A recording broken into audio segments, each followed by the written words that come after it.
एडियन news में आपका स्वागत। मैं शब्बीर खान। आइए दिखाते हैं आज की इस खबर को। वक्फ संशोधन विधेयक पर सांसद बाल्या मामा ने गैर हाजिर रहने की बताई वजह।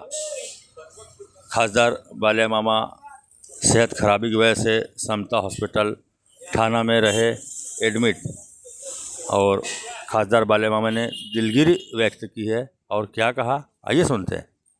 देखो, वक्फ बोर्ड का जो बिल लाया गया उस दिन मैं मेरे हेल्थ के कारण नहीं जा पहुंचा। 2 दिन मैं खुद थाना के संपदा हॉस्पिटल में एडमिट था। आप जाके वहां पे सब देख भी सकते, चेक भी कर सकते हो, और उसके कारण मैं बिल के दरमियान वहां नहीं पहुंच पाया। सबसे पहले तो उसके लिए मैं खुद ही दिलगिरी व्यक्त करता हूँ कि मैं वहां नहीं पहुंचा, और बाकी ऐसा कुछ भी पॉलिटिकली कारण नहीं था, और ऐसा भी नहीं हुआ कि मैं वहां पहुंच के या नहीं पहुंचने के बाद बिल के खिलाफ वोटिंग किया या कुछ किया। ठीक है, सेहत का कारण था। जो ये सब बवाल भिवंड में उठ रहे अपोजिट पार्टियां, मैं देख रहा हूँ बहुत से लोगों ने अपने नाम से ये मैसेज डाला है। जिन्होंने अपने नाम से डाला है उनके मैंने फोटो भी देखे, सभी भाजपा के नेता के साथ उनके फोटो भी मैंने देखे। और इस पे जो एक्स नेता है भिवंडी के, ये इसमें मैं आपको एक बात जरूर कहना चाहता हूँ कि ऐसा नहीं हुआ कि मेरी तबीयत ठीक थी, मैं हॉस्पिटल में एडमिट था तो मैं वक्फ बोर्ड के बिल में नहीं पहुंचा। मैं हमारे ट्रस्ट की भी जो मीटिंग थी, एक मीरा देवी माँ की जो ट्रस्ट की मीटिंग है जहाँ पे मैं प्रमुख विश्वस्त हूँ, वहां पे भी मैं नहीं पहुंच पाया।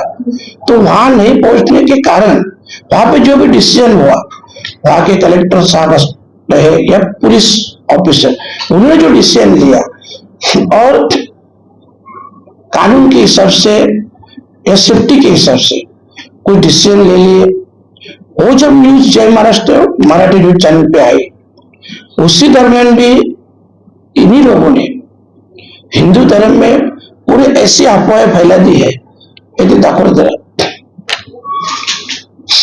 और इतना बुरा लिख के भेजा। मैं मराठी में आपको देता हूँ, ये मैसेज भी पूरे भिवंडी में हिंदू समाज में मेरे खिलाफ वायरल हुआ।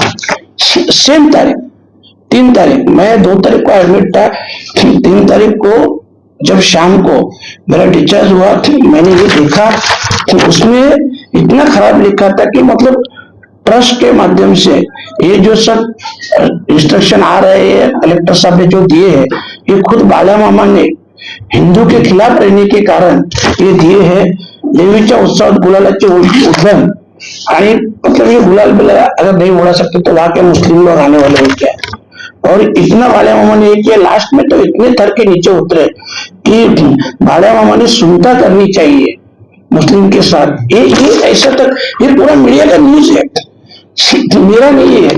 लास्ट में ये भी लिखा की या अगोदर यात्रेआधी आगरी कोळ्यांची माऊली देवीच्या उत्सवात सर्व बंधने काढून खासदार बाळा मामा म्हात्रे यांनी आगरी हिंदू असल्याचे स्पष्ट करावे। ये सेम डे का न्यूज है। 3 तारीख का ये भी न्यूज है, 3 तारीख का वो भी न्यूज है। उसके बाद में मैंने 4 तारीख को डीसीपी साहब को इसके बारे में, वक्फ बोर्ड के बारे में मैंने कुछ लिखा नहीं, पर इसके बारे में पुलिस स्टेशन में और डीसीपी के साथ मतलब कंप्लेंट भी किया है। लेकिन मैं तबियत ठीक नहीं था करके मैं घर पे आया, फिर मैंने साइन करके मेरे पीए को भेजा और ये कंप्लेंट भी दर्ज की है। तो ये जो दोनों घटनाएं हुई है, ये मेरी सेहत ठीक नहीं थी और उसी टाइम दोनों घटना सेम डे हिंदू में एक अलग एक चल रहा था, मुस्लिम में अलग चल रहा था।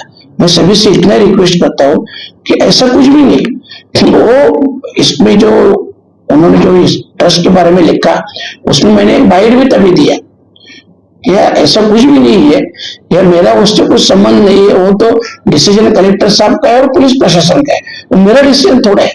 पर वो पूरा सब मुझे मालूम है, इतने लोगों ने व्हाट्सएप स्टेटस भी रखे थे, सब रखे थे। तो मैं इतना ही कहना चाहता हूँ, ठीक है मैं वहां नहीं पहुंचा तो उसके लिए मैं दिलगिरी व्यक्त करता हूँ। मेरी तबीयत भी ठीक नहीं थी। हकीकत में आप जाके संपदा हॉस्पिटल थाना डॉक्टर उमेश आलेगांवकर, इनके पास जाके आप देख भी सकते हो, सीसीटीवी फुटेज भी चेक कर सकते हो, एडमिट के सब पेपर भी देख सकते हो। पर फिर भी मैं नहीं पहुंचा, ये मुझे भी अच्छा नहीं लगा। पर जितनी हर एक मीटिंग वॉक बोर्ड की हुई है, उसमें हर मीटिंग में मैं हाजिर था। मैंने ईद से 5 दिन पहले भी जब इफ्तार पार्टी में गया था, तभी मैंने बोला था कि सिर्फ और सिर्फ फॉर्मेलिटी चल रही है।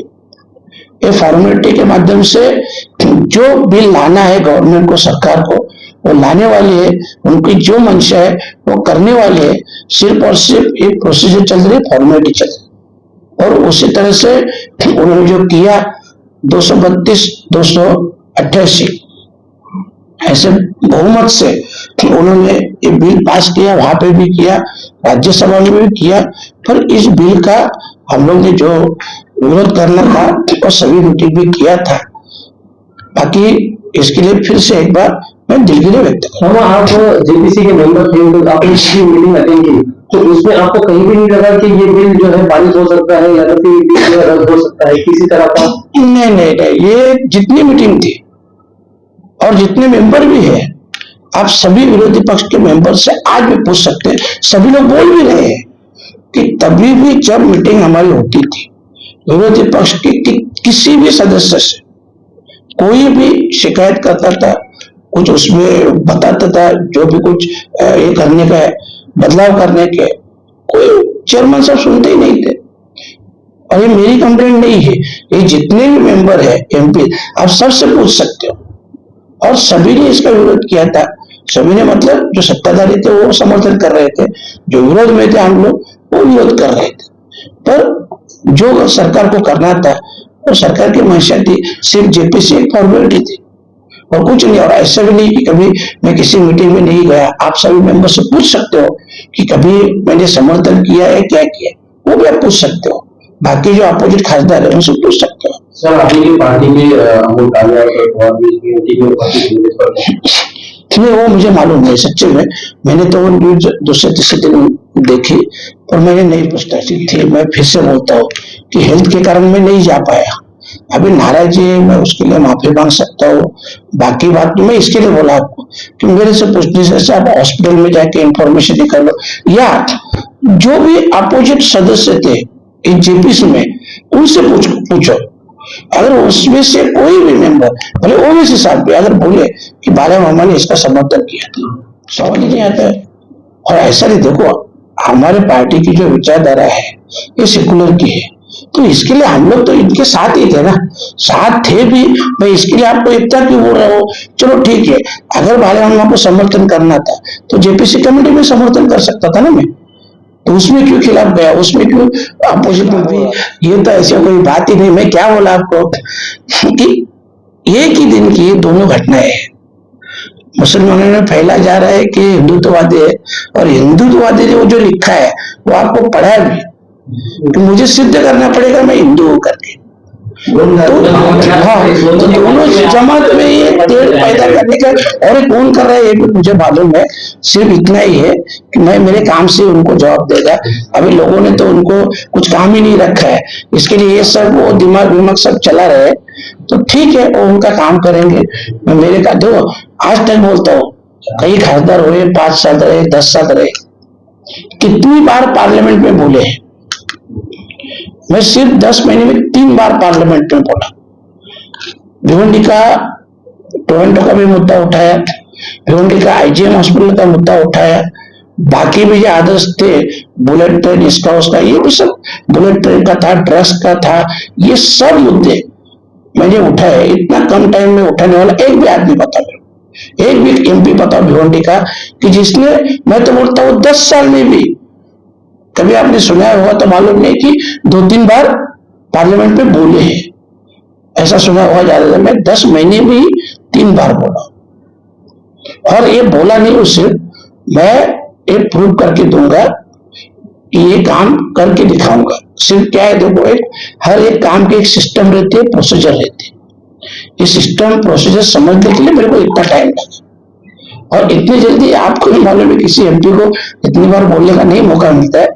फिर भी मेरी पार्टी के माध्यम से, हमारे सुप्रिया ताई के माध्यम से, ये मेरे को 3 बार वहां बोलने को मिला, चौथी बार यूडी में भी था, पर सभागृह एडजस्ट हुआ, इसके कारण मेरे को नहीं बोलने को नहीं, कुछ भी नहीं, कुछ असहमति छोड़ो। मैं इसके लिए आपको बोला ना कि जितने भी विरोधी पक्ष के मेंबर थे, खासदार, आप किसी से भी जाके पूछो कि बाला मामा ने इनका समर्थन किया है, विरोध किया है। अगर कोई भी बोलेगा समर्थन किया है तो मैं जिम्मेदार हूँ 100%। आपकी पार्टी हाईकोर्ट बहुत अभी पवार साहब तय करेंगे।